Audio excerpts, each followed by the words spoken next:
E aí, galerinha, como parte do nosso estudo de hoje, a gente vai procurar resolver equações de segundo grau sem usar a fórmula de Bhaskara, tá? Geralmente o pessoal se queixa muito, é muito ruim, não sei o que, é muito chato. A gente precisa de fórmula de Bhaskara, de fato, não tem como evitar, em algum momento a gente vai ter que fazer. Mas existem outros caminhos para a gente resolver que em algumas equações funcionam muito bem. É o caso da fatoração. O que é fatorar? Fatorar significa decompor, separar. Então é quando eu transformo a equação em uma multiplicação de alguns fatores. E aí a gente pode ter dois casos que são dos produtos notáveis. Então, o que é que eu vou fazer? Bom, galera, sempre que a gente está fazendo produto notável, a gente sempre vai ter o quê?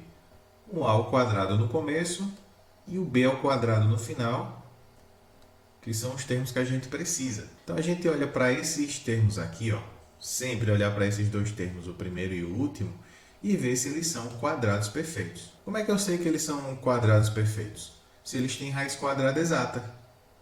E aí eles têm, né? 25 a gente sabe que a raiz quadrada é 5. E o x ao quadrado a gente sabe que a raiz quadrada é o próprio x, porque x vezes x é o x ao quadrado. Bom, então eu vou transformar isso num produto notável, em que dentro desse parêntese vai ficar a raiz quadrada do primeiro, que no caso é o x, e aqui no final vai ser a raiz quadrada do segundo, que é 5.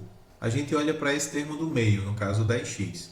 Se o 10x for positivo, quer dizer que o sinal que vai ficar aqui no meio é mais. Então, se o cara do meio for mais, aqui embaixo é mais.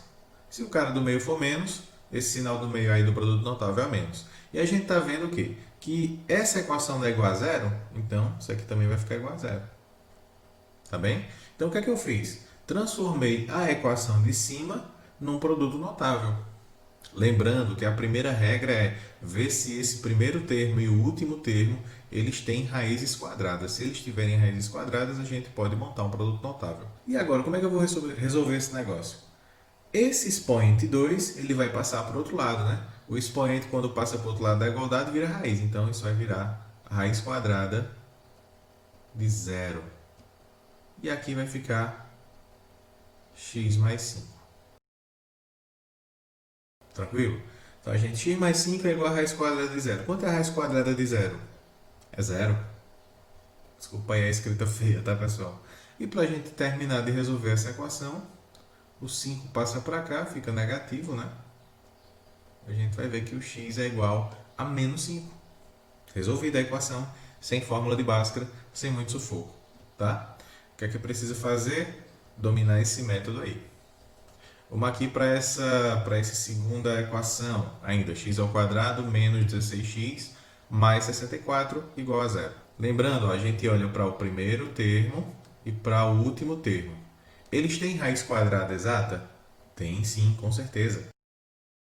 E a gente já completa com esse point 2. E como essa equação aí em cima é igual a zero, a gente repete ele aí no produto notável. E qual vai ser o sinal do meio? Veja aqui, ó, que esse termo do meio é negativo, né? Menos 16x. Então, quer dizer que o sinal aqui agora vai ser de menos. Tá bem? Então, x menos 8 ao quadrado é igual a zero. E aí eu vou começar a resolver, né? Passo o expoente para o lado de cá, ele vira raiz quadrada.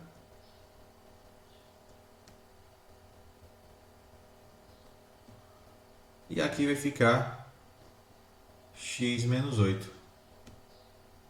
Raiz quadrada de zero é zero.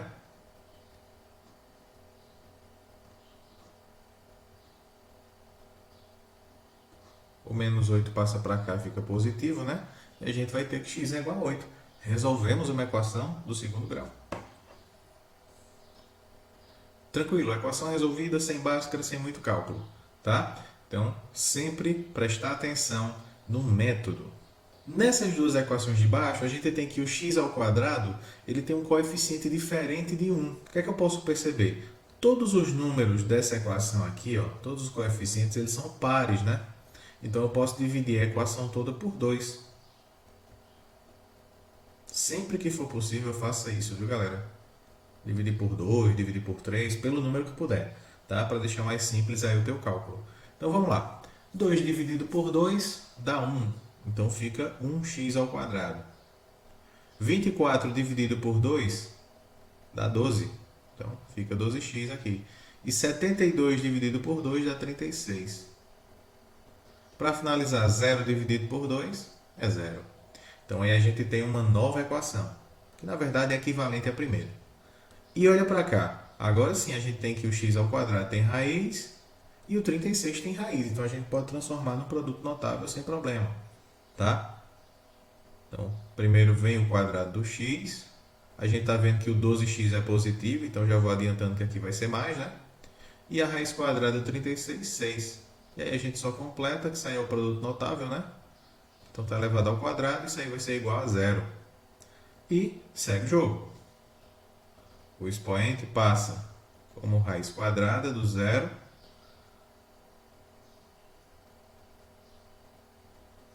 X mais 6, né? Raiz quadrada de 0 é 0.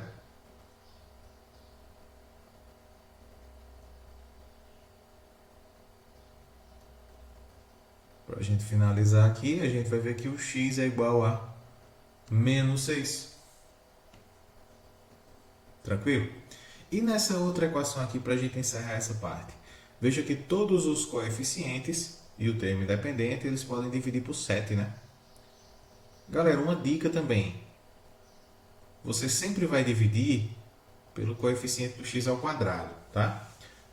Mesmo que a divisão não seja exata. Esses exemplos eles estão tratando de divisões exatas para que a gente possa compreender como é que faz, mas sempre você vai dividir pelo coeficiente do x ao quadrado, tranquilo?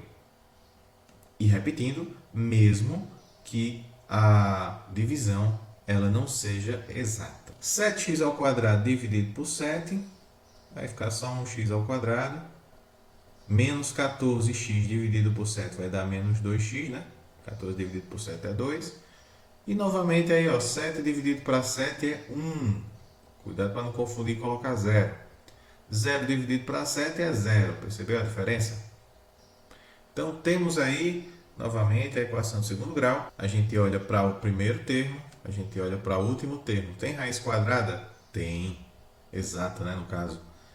Então, a gente só completa com a raiz deles, ó.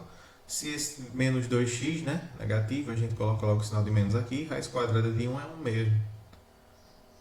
Fecha, completa com o expoente. E a gente está vendo que a equação é igual a zero. Fica igual a zero aí. Fechando aqui, o x é igual a 1. Então, galera, vejam aí maneiras de a gente resolver a equação do segundo grau, né, sem utilizar Bhaskara. E um detalhe importante é que a resposta dessas equações foi apenas uma, não foram duas, né? Não formou aquele famoso x' e x duas linhas. Isso quer dizer o quê? Toda vez que a equação do segundo grau só tem uma resposta, quer dizer que o meu delta vale zero. Então fica aí a dica. Se você quiser comprovar, você pode pausar o vídeo, vai calcular o delta de cada uma dessas equações, tá? Você vai ver que ele vai dar zero. Tranquilo?